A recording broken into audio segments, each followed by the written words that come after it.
მე ზოგადად გონია რომ ქართული ოცნება ზოგადად ბიძინა ივანიშვილი ცუდად ეპყრობა თავის ამომრჩევლებს. რატო? აი ეს ცოტა ხნის წინ წარმოედგინე აქებდი ღარიბაშვილის ქება იყო საყოველთაო მოდაში. რა პრობლემაა? და ნუ რაღაცა მთელი ამბავი ასე სხვა ლიდერები. არ ვიცოდით. ასე ხდება ძალიან ხშირად. ესე არ უნდა გამოეკიდო ხისტად ადამიანს.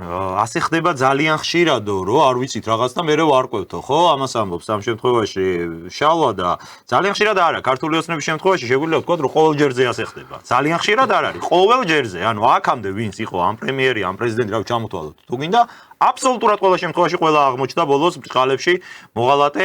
ეს ვისაც აქებთ, მაშინ ქართული ოცნება, ქართული ოცნების აი ეს PR ჯგუფი რა ვიცი 6-7 თვის შემდეგ ისინიც რომ მოღალატეები აღმოჩნდნენ იყვნენ ამ ქვეყანაში ხალხი რომლებიც ამ კორუფციაზე მათ შორის წერდნენ თავის დროზე იძახდნენ საუბრობდნენ აი დღეს ვისაც აგენტებს ეძახით დღეს ხო ქართული ოცნების PR-ი არის ზუსტად იგივე ღარიბაშვილთან დაკავშირებით რაც 3 წლის წინ იყო მაგალითად ნოდარ მელაძის PR-ი ანუ ნოდარი მელაძე თქვენზე ადრე მიმხვდარა მაშინ ღარიბაშვილი რომ მოღალატე არის და ამხელდა ამ ადამიანს და რა გინდოდათ მაშინ ამ ხალხს თავის დროზე რას ერჩოდით რატო ლანძღავდით